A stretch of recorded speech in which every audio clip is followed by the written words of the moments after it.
Check 1 2. They got it going on, homie. Let's do this. nyuma y'iminsi myinshi ishize Pastor Julienne Kabanda agaruka mu bitangazamakuru ndetse byihariye umuryango we wa Grace Room Ministries aho wari umaze gufungwa n'ikigo cy'igihugu cy'imiyobore RGB. Pastor Julienne Kabanda nibwo asa nk'ugarutse mu bitangazamakuru akagira icyo avuga akagira n'icyo abivugaho. Ni mu minsi ishize rero benshi bagiye bumva inkuru hirya no hino zigaruka kuri uyu umupasteri cyase kuri uyu mukozi aho zivuga yuko yafungiwe icyumba cyase umuryango we, umuryango wa Grace Room Ministries. Pastor Julienne rero yikomye abamwiyitirira ku mbuga nkoranyambaga, niko agarutse, nicyo kimugaruye, nicyo aje kubwira abantu.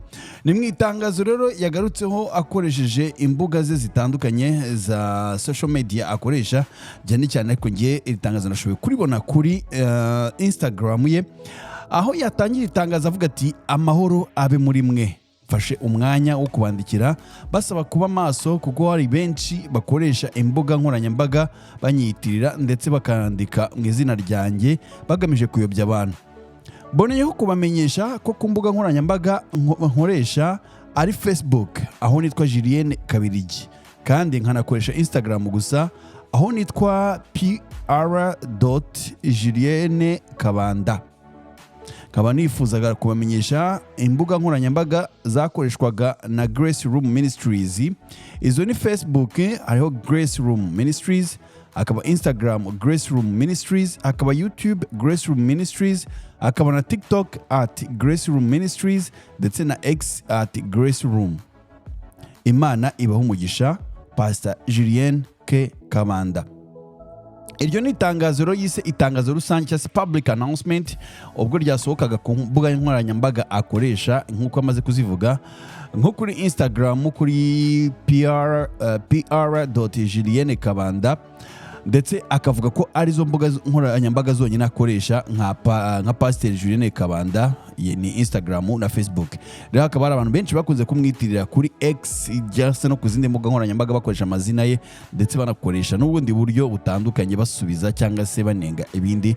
Ibi rero akaba abyihakana, akaba avuga ati iyo ni fake. Ahangahe nashyizeho n'ifoto yo kuri X y'umuntu wise Pastor Julienne Kabanda kuri urubuga rwa X, social media ya X cyangwa platform ya X.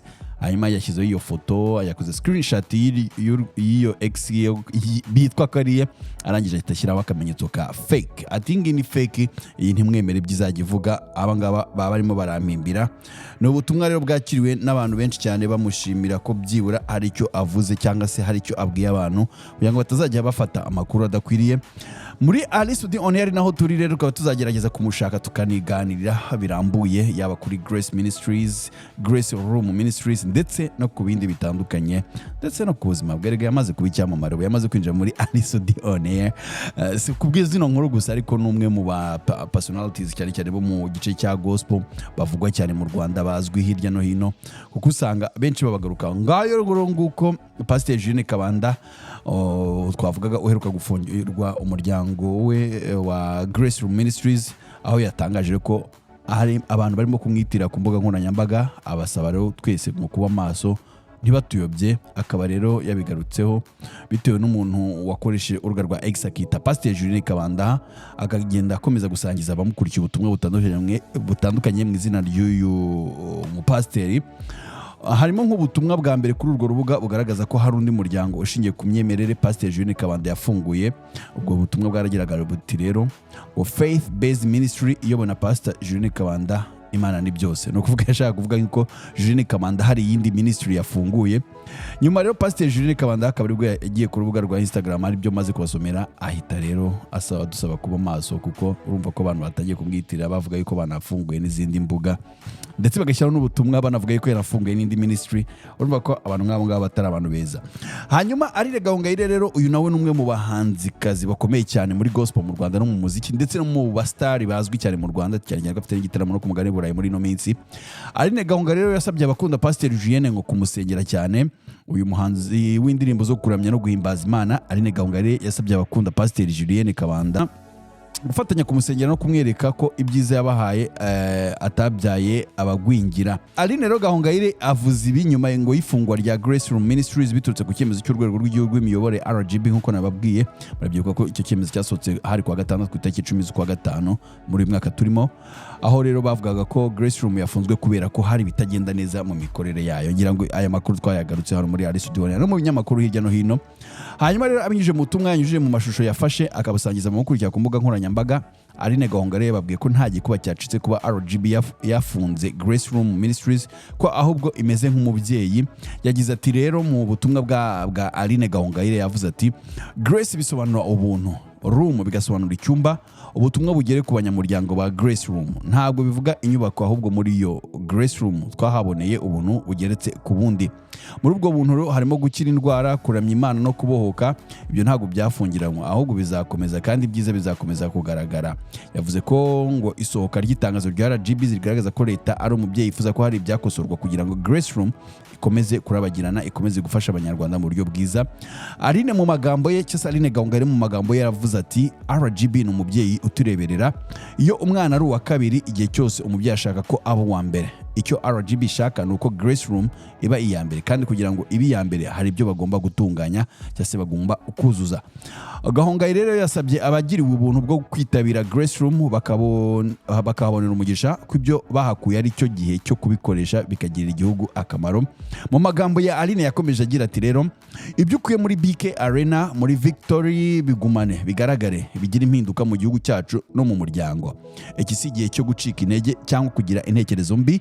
Abakunda Pastor Julienne dufatanye tumusengere, tumwereke ibyiza yaduhaye, atabyaye abagwingira ahubwo yabyaye abakura.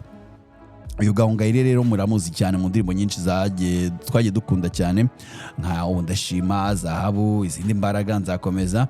Akaba ari umwe mu bantu bazwi cyane ndetse bagiye banagaragara muri showbiz kuva kera, ndetse naho yatangiraga mu itsinda rya The Sisters, yaba we Aline Gahongayire, yaba Fanny Wibabara ndetse na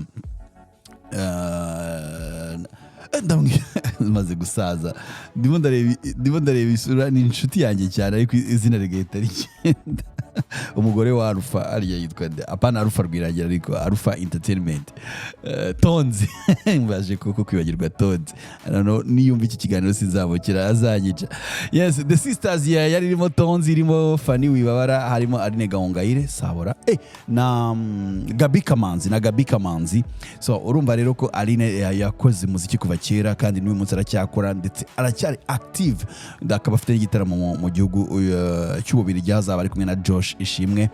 Nuko uzakitabira rero. Ngiyo rero, iyo niyo update dufite kuri Pastor Julienne Kabanda. Reka rero twirinde gukora ibidakwiriye, twirinde gukoresha imbuga nkoranyambaga mu mazina y'abandi, kuko ubundi ibyo ni ibyaha bihanwa n'amategeko mu buryo bukomeye cyane, ariko nta n'ubugabo burimo. Yes, turi muri arabiyamye rero, kora subscribe, sharinga izino stories zijye zigera ku bantu benshi kandi zibagerere igihe. Nge nari arabiyamye, turacyari kumwe muri arabiyamye. Nakagaruka. Ciao. Bye bye. Check 1 2. They got it going on, homie. Let's do this.